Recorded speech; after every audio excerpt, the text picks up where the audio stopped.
On April 24th, 1973, a man walked into a phone booth in Pueblo, Colorado, and called the Santa Cruz Police Department.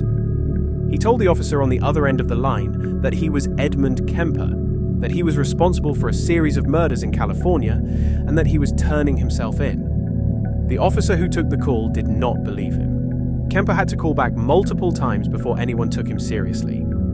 The man, who had killed 8 people, including his own mother, had to convince police that he was actually a murderer. Edmund Emil Kemper III was born on December 18, 1948, in Burbank, California.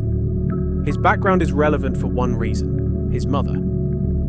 Clarnell Kemper was a domineering, deeply critical woman who subjected Edmund to years of psychological torment throughout his childhood, and she locked him in the basement because she feared he would harm his sisters. My mother and my sisters, or my sisters themselves, would go up to bed upstairs, where I used to go to bed upstairs. I had to go down to the basement, and an 8-year-old child had a tough time differentiating the reason in that. Why am I going to the basement? I'm going to hell, they're going to heaven. She belittled him constantly and made clear she considered him a failure. The relationship between Edmund Kemper and his mother would define everything that followed, and it would end in the most violent way possible. At 15 years old, Kemper shot and killed both of his paternal grandparents at their farm in North Fork, California. When asked why he had killed his grandmother, he said he wanted to see what it felt like. He was committed to Atascadero State Hospital, a maximum security facility for the criminally insane, where he was evaluated and treated for years. What emerged from that evaluation was something that made the psychiatrist who examined him deeply uncomfortable. Edmund Kemper was extraordinarily intelligent. His IQ tested at 145. Say he learned quickly, charmed staff, and became a model patient. In 1969, against the recommendation of the treating psychiatrist, he was released into his mother's custody at the age of 21. The California Youth Authority sealed his juvenile records. He was, on paper, a free man with a clean slate, and nobody outside of a small circle of officials knew what he had already done. Back in Santa Cruz, Kemper attempted to build a normal life. He applied to join the California Highway Patrol, but was rejected because at 6 feet 9 inches tall and nearly 300 pounds, he exceeded their physical requirements. He settled for working road construction and began spending his free time in a bar near the Santa Cruz Police Department that was frequented by off-duty officers. He befriended several of them. He listened to their conversations about active cases. He bought them drinks. They called him Big Ed and considered him a friend. He would come down to a local watering hole that us police officers would go to after work and hang out and talk with us. He was had a great personality. He was very friendly, very outgoing, and he was a likable guy. None of them knew what he was doing when he left the bar and got into his car. Between May 1972 and April 1973, Edmund Kemper murdered 8 people. His first 6 victims were female college students who he picked up hitchhiking in the Santa Cruz area. He drove a car, was well-spoken, and appeared completely unthreatening. A friendly, oversized young man giving students a lift. None of them suspected anything. His victims during this period included Mary Ann Pesse and Anita Luchessa in May 1972, Aiko Koo in September 1972, Cindy Shaw in January 1973, Rosalind Thorpe and Alice Liu in February 1973. Each of them accepted a ride. None of them made it home. And he continued to drink at the bar with police officers throughout this entire period. He discussed the active investigation into the missing students with them. He offered observations. He was, in a deeply disturbing sense, hiding in plain sight. Not in the shadows, but in the company of the very people looking for him. Then, in April 1973, Kemper's crimes took a turn that even investigators who had seen everything found difficult to process. On Good Friday, April 20th, 1973, Kemper killed his mother Clarnell in her bedroom at their Santa Cruz home. He then called her friend and colleague Sally Hallett, invited her over under false pretenses, and killed her too. He then got in his car and drove east, listening to the radio for news of the discovery of the bodies. When no news came, he kept driving until he reached Pueblo, Colorado, where he stopped at a phone booth and made the call that would end everything. The Santa Cruz Police Department's response to that initial call remains one of the more extraordinary moments in the history of American law enforcement. The officer who took the first call from Kemper assumed it was a crank. He was in Pueblo, Colorado. He was in a phone booth, and he hadn't had any sleep for several days. And he said he had done something really bad.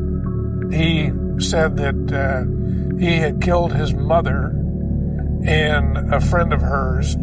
He said that they were at his house.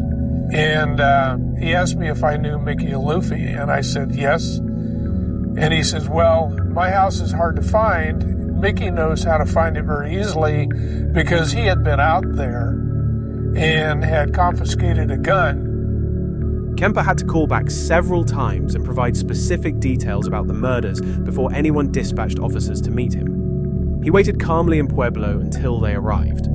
He had driven halfway across the country, committed 8 murders, and then turned himself in because, as he later explained, he had accomplished what he set out to do.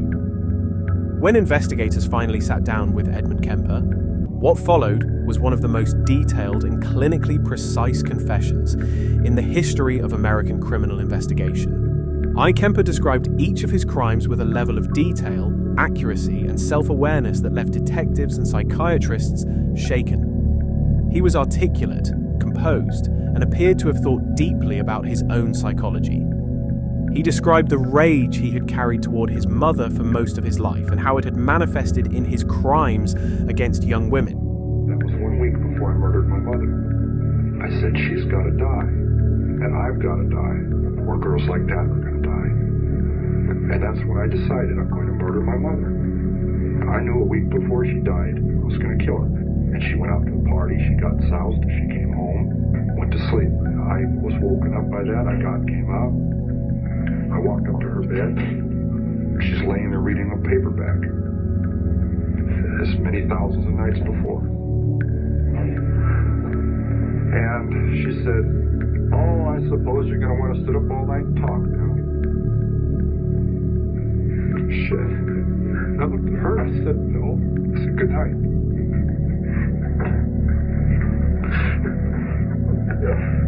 And I knew I was going to kill her. You know? And I was so cold, it's so hard. And that's the first time in 10 years I've looked at it that way. I mean, that intensely, that honestly. He used clinical language.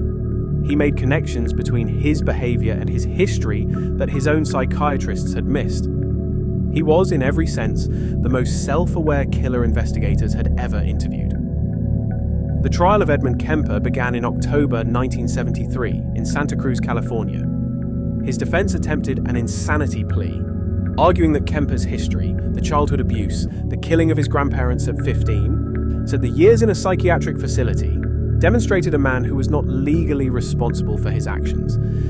Kemper himself undermined this argument at every turn. He was so clearly intelligent, so obviously in control of his reasoning, and so thoroughly capable of distinguishing right from wrong that the insanity defense was almost impossible to sustain in the face of his own testimony.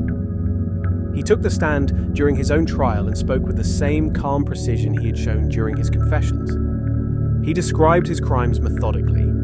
He did not perform. He did not seek sympathy. He simply told the truth in the most direct terms possible, which in many ways was more unsettling than any courtroom theatrics could have been.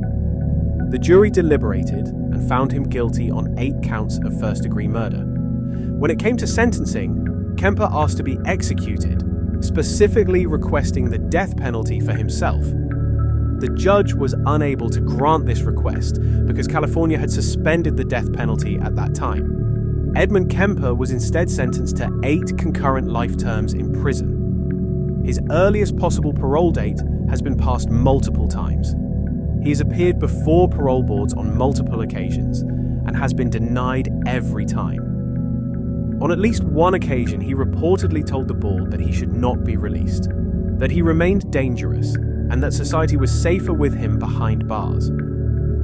Kemper has given numerous interviews from prison over the decades, many of which have become foundational texts in the study of criminal psychology. His conversations with FBI agents Robert Ressler and John Douglas in the late 1970s and early 1980s were instrumental in developing the science of criminal profiling, a tool that law enforcement agencies around the world now use as standard practice. Kemper's willingness to explain his own psychology, his motivations, and his methods in precise and honest terms gave investigators an insight into the mind of a serial killer that had never been available before.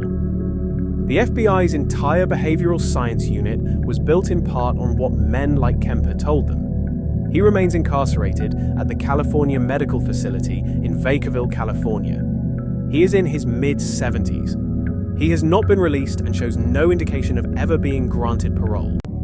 8 people lost their lives to Edmund Kemper. Marianne Pesci, Anita Luchessa, Aiko Koo, Cindy Shaw, Rosalind Thorpe, Alice Liu, 6 young women who accepted a ride from someone who appeared safe. And Clarnell Kemper, his mother, whose relationship with her son cast a shadow over everything he became. They deserve to be remembered not as footnotes in a case that has been studied and dissected for 50 years, but as the human beings at the center of it. Edmund Kemper called the police himself. He waited for them to come. He told them everything.